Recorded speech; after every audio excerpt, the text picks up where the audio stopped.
Habari za saizi wapenzi watazamaji wa Global TV. Naitwa Geoffrey Benjamin Kamugisha, diwani wa kata ya Ubena na mwenyekiti wa halmashauri ya wilaya ya Chalinze.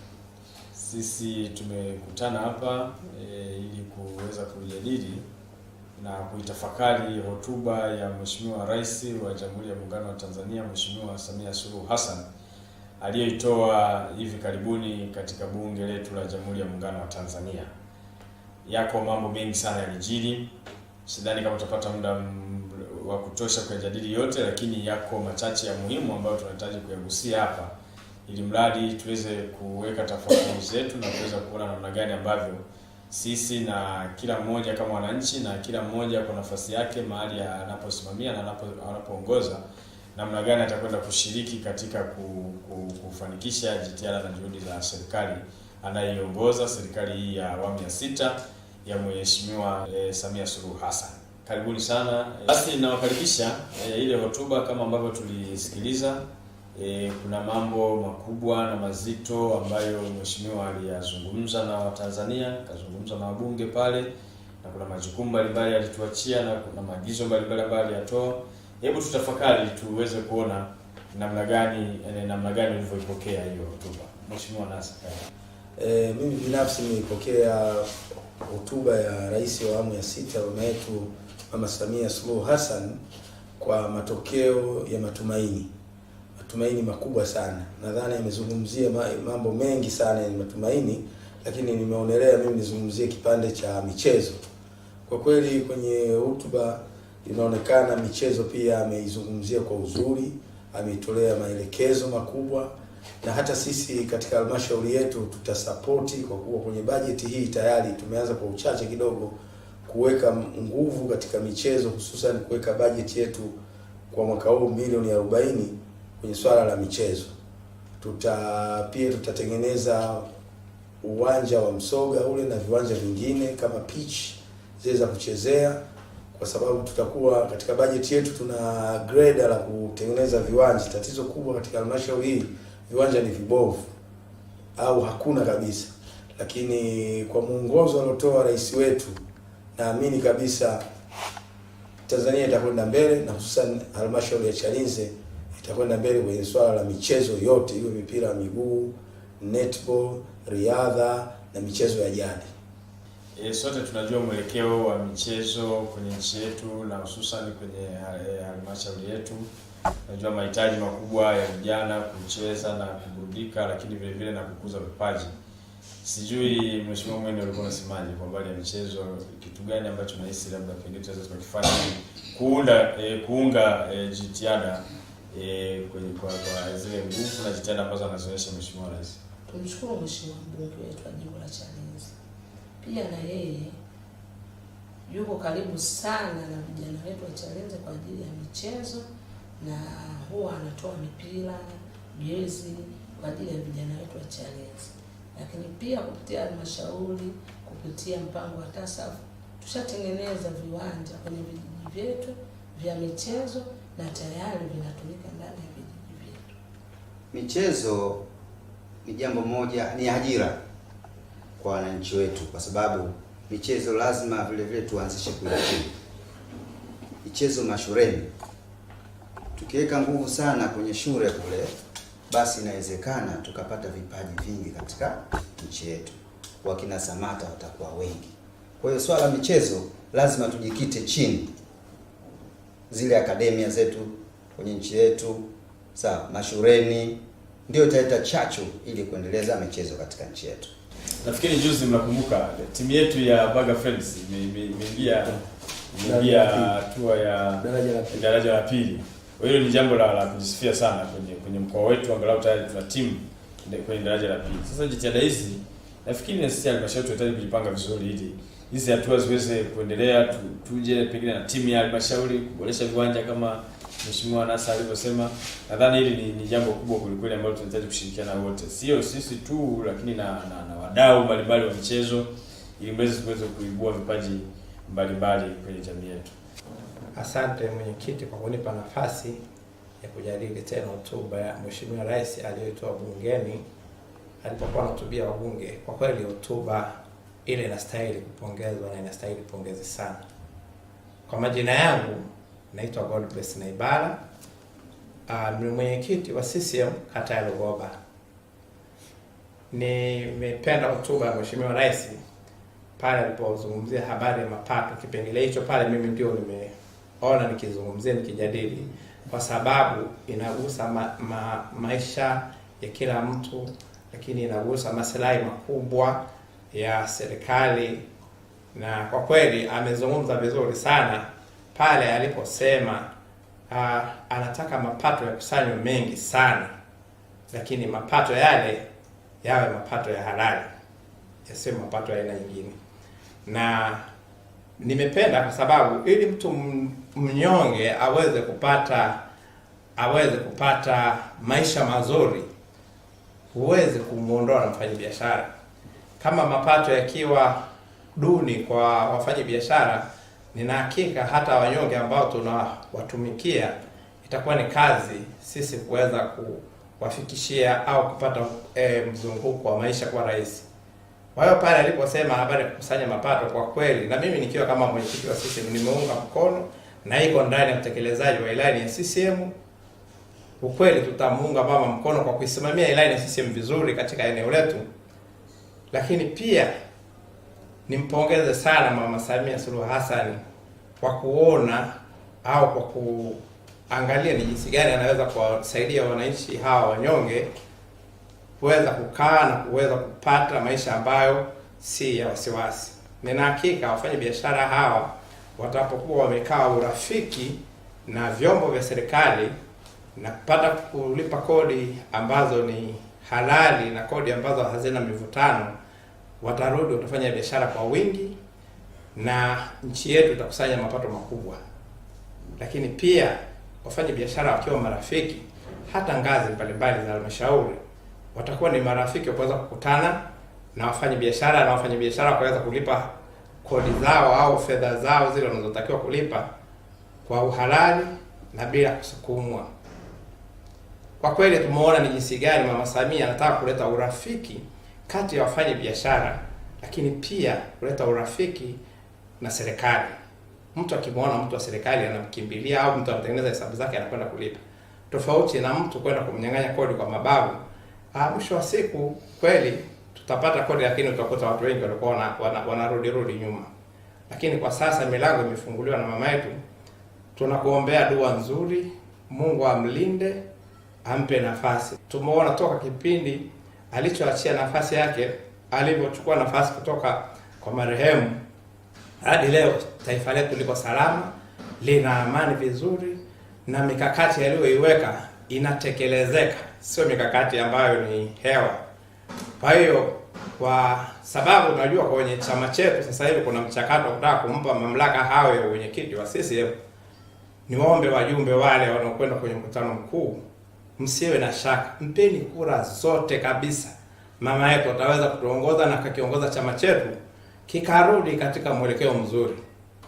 Mimi ninapongeza, lakini pia wito wangu kwa wananchi wenzangu, tuwe na tabia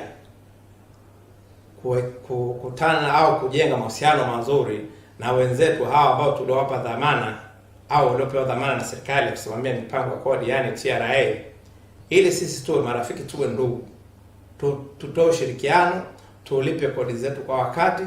Lakini pia na TRA tunaomba mchukulie kama hawa ni watanzania wenzenu, na hata kama kuna makosa ya ambayo yamefanywa na mfanyabiashara, basi mchukue hatua ya kwenda kujua tatizo limetokea wapi. Kama ni shida tu ya elimu, basi apewe elimu na apate muda wa kulipa. Na hata wakati mwingine tu kama mtu amefanya biashara na ameshindwa labda kitu fulani, mfanyeni rafiki kwa kuweza kumpa hata alipe kodi taratibu kwa installment, ili serikali yetu iweze kukusanya mapato na kuweza kufikia lengo ambalo anataka Mheshimiwa Rais wetu Mama Samia Suluhu Hassan. Asante sana. Kwa kweli kazi iendelee.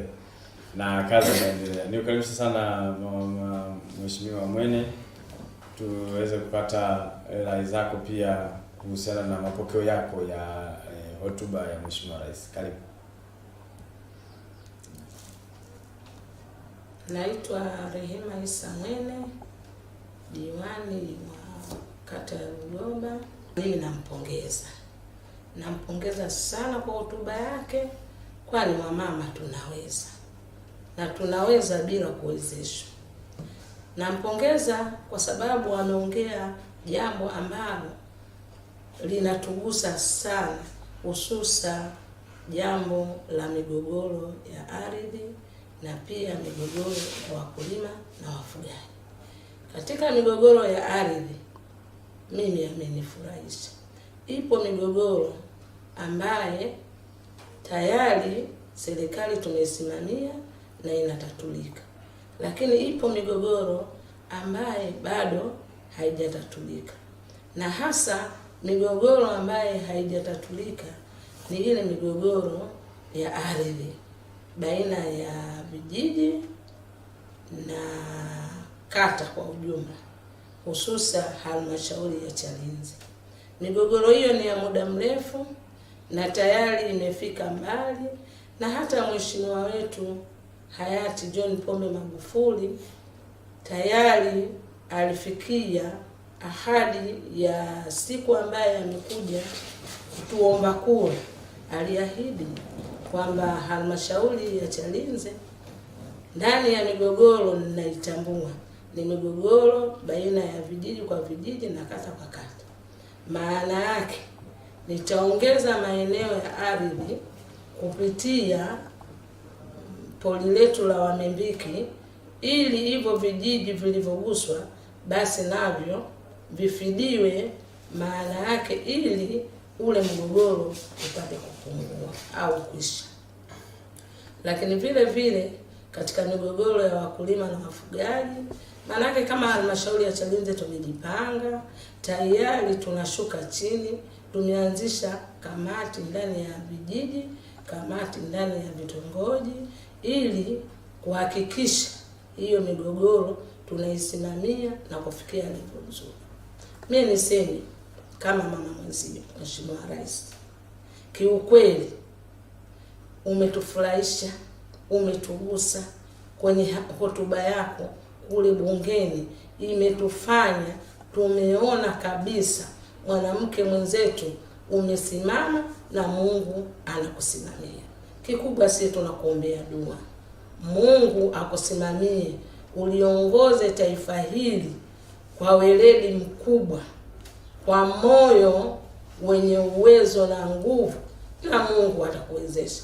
Baada ya kusema hayo, mimi nakupongeza sana kwenye hotuba yako, na mimi mambo yanakwenda na shughuli zitakwenda, tunakuunga mkono mama yetu. Asante sana Mheshimiwa Mwene kwa maelezo mazuri kuhusiana na hotuba ya Mheshimiwa Rais. Mimi niseme mambo mawili. La kwanza, nimpongeze sana Mheshimiwa Rais kwa hotuba nzuri aliyoitoa na kutoa matumaini kwa wananchi, kwa sababu baada ya kifo cha JPM wananchi ni kama moyo ilishuka na kwa ujumla taifa likawa limezizima kwenye majonzi. Lakini mama huyu Mheshimiwa Samia Suluhu Hassan ni kana kwamba amekuja sasa kutufuta machozi na kuganga mioyo ya wananchi na ya Watanzania, na kwa kauli zake mbalimbali ambazo amekuwa akizitoa za kuamsha hari ya kazi, hari ya umoja na mshikamano, imesaidia kuliponya taifa.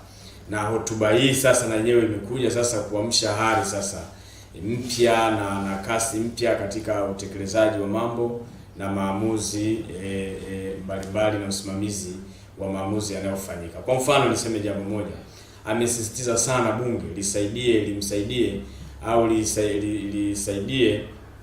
kusimamia serikali. Hilo ni jambo kubwa sana, sababu kazi ya bunge ni kuikosoa serikali lakini na kuisimamia serikali, na ndo kazi ile ambayo halmashauri za wilaya pia zinatakiwa kuzifanya, kuisimamia serikali. Na ili niseme pamoja na kwamba alikuwa akilielekeza bunge, lakini na mimi kama mwenyekiti wa halmashauri nimepokea pia msukumo na maagizo hayo na maelekezo kwa ajili ya kusimamia utendaji wa halmashauri yetu ya halmashauri ya wilaya ya Chalinze, kuhakikisha kabisa kwamba ile misingi ya utumishi inazingatiwa, misingi ya utekelezaji wa kazi inazingatiwa, maadili ya kikazi na maadili ya kitaaluma yanazingatiwa. Kila mmoja mwenye mamlaka anasimama kwenye nafasi yake kutekeleza wajibu wake, na ili mradi haki za wananchi zile ambazo wanastahili kuzipata waweze kuzipata, tena wazipate kwa wakati. Kwa hilo ni kubwa kweli, na mimi nimependa sana pale alivyolihimiza bunge kwamba hebu tusimamieni na tukosoeni, tuonyeni, lakini kwa staha. Hiyo staha ni jambo kubwa nimepokea kwa ajili ya utekelezaji. Lakini vile vile mara nyingi bunge limekuwa likifika mahali linajadili mambo mengine, wakati mwingine kishabiki, wakati mwingine kwa ya binafsi zaidi, lakini kwa maelekezo haya mimi naamini kabisa kwamba bunge litarudi kwenye nafasi yake na litasimama kwenye nafasi yake ya kuikosoa serikali. Sio mbunge mwingine anauliza swali na mbunge mwingine anamjibu yule.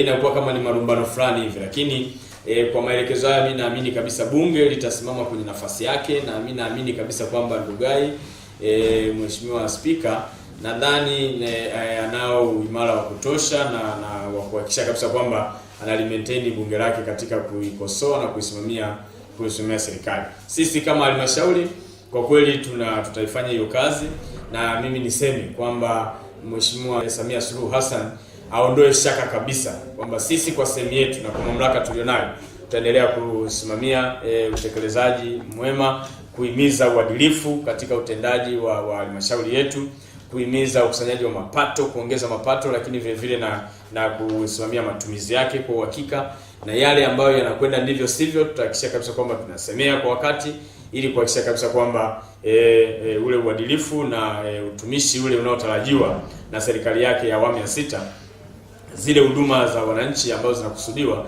ziweze kupatikana kwa kiwango, kwa maana ya ubora, lakini na wingi, lakini na kwa wakati pia, ili wananchi waweze kuendelea kunufaika na ule utendaji wa serikali ya awamu ya 6 ambao mama yetu Samia Suluhu Hassan amekusudia kuwatendea wananchi. Lakini la pili na jingine kubwa kweli, si kwa umuhimu, lakini amesisitiza na kwenye vipaumbele vyake lilikuwa ni la kwanza la kulinda tunu za taifa, na tunu hizi amezitaja. Nirejee tu baadhi kwamba amani, kwa mfano, bila kuwa na amani hatuwezi kupata maendeleo. Tutaingia kwenye michafuko na kwenye mavurugano na kwenye marumbano yasiyokuwa na sababu. Lakini amani, kama vile ambavyo wazee wetu watangulizi wake wamejiimarisha zaidi katika kuhakikisha amani ya taifa inalindwa, na yeye amesema atakuja kuongeza nguvu katika kulinda tunu za taifa. Hili ni jambo kubwa kweli, na kwa hiyo nampongeza sana Mheshimiwa Samia Suluhu Hassan kwamba hili ameliona. Jambo la uhuru, kila mwanadamu anahitaji kuwa huru na ni haki ya kila mtu. Kwa hiyo hili Mheshimiwa ameahidi kulisimamia, na mimi namuunga mkono kwa kweli kwamba ni haki ya kila raia kuwa huru, uhuru wa kuabudu, uhuru wa kushiriki siasa kwa namna gani, uhuru wa kuchagua kazi anayoitaka na itekeleze kwa moyo, na serikali iweze kuendelea kujenga mazingira ya yeye mtu yeyote kuweza kutekeleza na kufaidi ile uhuru na amani ya taifa anayoyapata na mengine mengi. Lakini hili ni eneo muhimu kweli ambalo nampongeza sana Mheshimiwa Samia Suluhu Hassan kwamba anapokuja kuyasimamia haya, tafsiri yake na matokeo yake na matunda yake yanakuja kuonekana kwenye maendeleo ya taifa. Kwa bila haya mambo, bila tunu za taifa hili, maendeleo hayawezi kupatikana. Lakini ili tuweze kuikuza na kuendelea kwenye ile kasi ya maendeleo ambayo anataka tuende nayo, maana yake ni kweli hatuna budi, lazima hizi tunu za taifa ziweze kuendelea kulindwa. Kwa hiyo mama, ni mtakie kila laheri. Najua hivi kesho kutwa tu kuna uchaguzi wa chama wa kumsimika kuwa mwenyekiti wa chama chetu, Chama cha Mapinduzi. Kwa hiyo mtakie kila laheri na nihamasishe wajumbe kwa kweli kumchagua kwa kishindo, na sisi kama halmashauri kwa kweli tutaendelea kumuunga mkono kuhakikisha kabisa kwamba maelekezo yake yanayotolewa na maagizo yake tutasimamia kwa vitendo, kuhakikisha kabisa kwamba yanatekelezwa kwa wakati na kwa uadilifu mkubwa, ili ile huduma ambayo halmashauri ya wilaya ya Chalinze kwa mfano inayotoa kwa wananchi iweze kuwafikia kwa wakati na kwa ubora zaidi. Kwa hiyo nitoe rai pia kwa wananchi kwa ujumla, wananchi wa halmashauri ya Chalinze, lakini na taifa kwa ujumla, kwamba serikali hii ni ya kwetu, na hii serikali iko thabiti kwa ajili ya kutuhudumia, na unaweza ukaona kupitia kwenye kauli zake mbalimbali, lakini hususan na hotuba yake hii, anao moyo wa kuwatetea wanyonge, lakini na kutuletea maendeleo. Na sisi sasa tutoke tufanye kazi kwa bidii, kwa moyo, uadilifu na uaminifu. Kila kiongozi ambaye amepewa na dhamana na wananchi aitumikie dhamana ile kwa moyo, kwa thamani ya maisha ya wananchi wetu wa Tanzania ambao wanatarajia tuweze kuhudumia. Asante. Kwa hiyo mheshimiwa, ni karibisha sasa Mheshimiwa Debora, hebu tuweze kuona sasa namna gani na wewe umeipokea hii hotuba ya Mheshimiwa Rais. Karibu.